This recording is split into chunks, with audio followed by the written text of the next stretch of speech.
Hey, what's up guys? It's Marf and welcome back to another Asphalt 9 video, and today I'm going to be going over my first impressions of the Drive Syndicate 4. Now, I know we are actually getting pretty far into the event now, but we've just had a couple of days to sort of get used to it and see what's going on. And I'm going to be honest, I am definitely behind. I have just unlocked the Gallardo, and I believe this is the third chapter. And I know that already you can get to the chapter with the GT by Citroen, but I am nowhere near that yet. I don't know if I'm going to be even able to get there, but we'll talk about that in a bit. But just so you guys know where I am, that's where it is. I've just unlocked the Gallardo, like I said, and I'm slowly working my way through those first couple of chapters in that section. Now, I have it at 1 star already. I'm not yet ready to 2-star it, or at least I'm not there at the point where it requires me to 2-star it, so we'll see. But at least I've completed that sort of section. I've gotten the Celine to 2 stars, and yeah, so we'll talk about what is sort of the format this time around. Spoiler alert, it's pretty similar to Drive Syndicate 3, and of course just sort of my impressions on how it is going. So firstly, I think we should just go over the expectations set with this Drive Syndicate 4, because that was really important. Obviously, this is coming off of the third Drive Syndicate, which I believe everyone universally despised because it was just pay to win. There was no way to grind your way through, and there was also no way to pay your way through with tokens like there was the first Drive Syndicate. So with Drive Syndicate 4, it seems to be like the third one, where the only way you can get Syndicate coins outside of playing the actual event is just the relay packs. So, and I believe those total around 6,000 or 7,000 tokens. So that is the maximum amount of tokens you will be able to spend on this Drive Syndicate, which I've said in the past is very disappointing. Not because like, oh, everyone should be dumping as many tokens as they can into this event, but I'd rather have the option to pay my way through this Drive Syndicate with tokens instead of only having the availability to buy my way through with real money. And so that is what made Drive Syndicate 3 bad, and I think that's what is going to make this Drive Syndicate 4 bad as well. But again, I don't think anyone is really that far into the event to where they've gotten to a very hard paywall, although I may be wrong on that, so let me know in the comment section what your progress is. Again, I haven't hit my paywall yet, but I assume that right after the GTR 50, especially with the Citroen by DS, that is going to be the hard limit for pretty much everyone. But I do want to mention the way that I got the Gallardo. So for whatever reason, I already had 5 blueprints. I guess maybe I completed the weekly missions when the season rolled around to where you could get, you know, those blueprints even if you didn't have the season pass, because I did not buy the season pass for the Lamborghini season, but I just had 5 blueprints. Now, why that is important is because at the end of the Celine section, you get 30 blueprints for the Gallardo, but you actually need 35 to unlock the car. So I made it through that. I was able to unlock the Gallardo without having to spend any Syndicate coins, and that's important because this is going to be a trend throughout the rest of the event, because with this Drive Syndicate, a lot of the cars are actually used in previous events. So the Gallardo was used in previous events and, you know, the previous season. The Devo was obviously used in the Full Throttle season if you had the Legend Pass.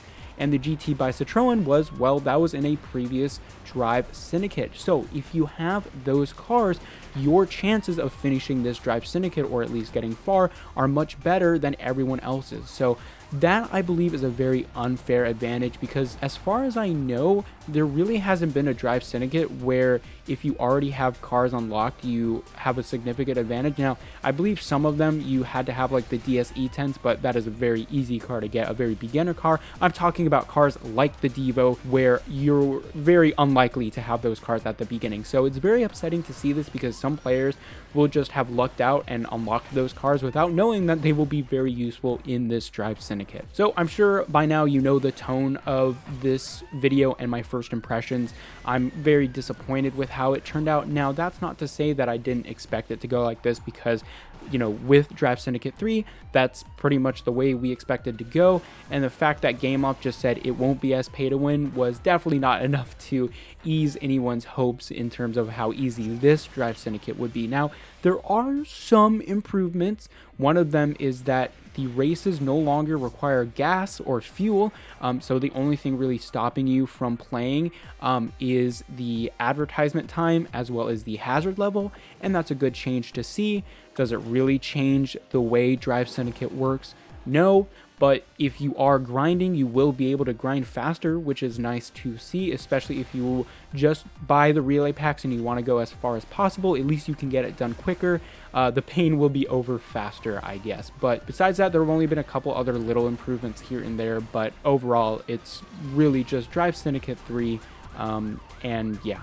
So as with the Drive Syndicate 3, I will be making videos going through my progress and updating you guys on the event itself, and sort of discussing, you know, the pros and cons as we go through the event and everything that sort of comes about as the event progresses and as other people get more statistics. I'm not going to go through this event with a fine-tooth comb and go through spreadsheets and all of that, because this is a video game, and if I have to look at a spreadsheet while playing a video game, well, then I'm not really having fun. I'm sure there are many other channels that are going to go through all of these little details, like adding up all the math with the Syndicate coins and all of that. I'm not going to do that, so if you're expecting that from this channel, well, don't, because I'm just not going to go through it, because at the end of the day, I always try to treat Asphalt 9 like a game. I'm not going to treat this like a job. That just kind of ruins the fun for me. So I'm not going to try and hit every little detail. I'm not going to be optimizing my route. I'm just going to be playing, and if I have time to kill, I'll watch ads, I'll keep grinding, but I'm not going to try and do any tricks or anything like that, and I'm not going to look at spreadsheets and try to do math. Now, what I will say is my goal with this is to try to unlock as many cars as possible, so I don't really care about necessarily maxing them out or starring them up as much as possible. I just kind of want to get as far as I can into the event and unlock as many cars as I can. Now, hopefully I will be able to get to the GT by Citroen. I assume I will probably be stopped at the GTR 50. That seems to be where the hard limit will be for players who only buy the relay packs, but I do plan on spending the relay packs. I have 40,000 tokens, and so only getting rid of 7,000-ish tokens for a couple of cars doesn't actually seem like too bad of a deal, in my opinion. Now, what I will say is that you may have noticed that right now there are two Bugatti Chiron events going on. There is an Epic Pre, and the special event from 3 years ago has returned. And if you guys are wondering where you should spend your tokens, I highly recommend spending your tokens on the Bugatti Chiron. If you don't have that car, or if you have it at low stars, that is one of the best cars in the game for S-Class multiplayer and events. And honestly, if your goal is to just get really good cars, you might just want to spend your tokens on the Chiron instead of trying to like star up cars in the Drive Syndicate, because the Celine is not really that good of a car. As far as I know, the GTR 50 is not going to be a king. The Gallardo is going to be a really good C-Class car, but I mean, you know, the Bugatti Chiron is the Bugatti Chiron, so yeah, I think spending tokens on that car might be a bit better, and the event overall is going to be a lot more fun. It is, as far as we know, pretty similar to the way the event was all the way back in 2018, so the requirements are very, very easy. Most players should be able to just go right through the event. There is a lot of tokens you can grind from this event as well, which is nice. But if you're wondering where you should spend your tokens, if you either don't have the Chiron or you have it at like 1 or 2 stars, I highly recommend going for that instead of spending your tokens on the relays in the Drive Syndicate. But overall, those are my first impressions of the Drive Syndicate 4. And really what I went into this event thinking was, if we have very low expectations, we won't really be disappointed.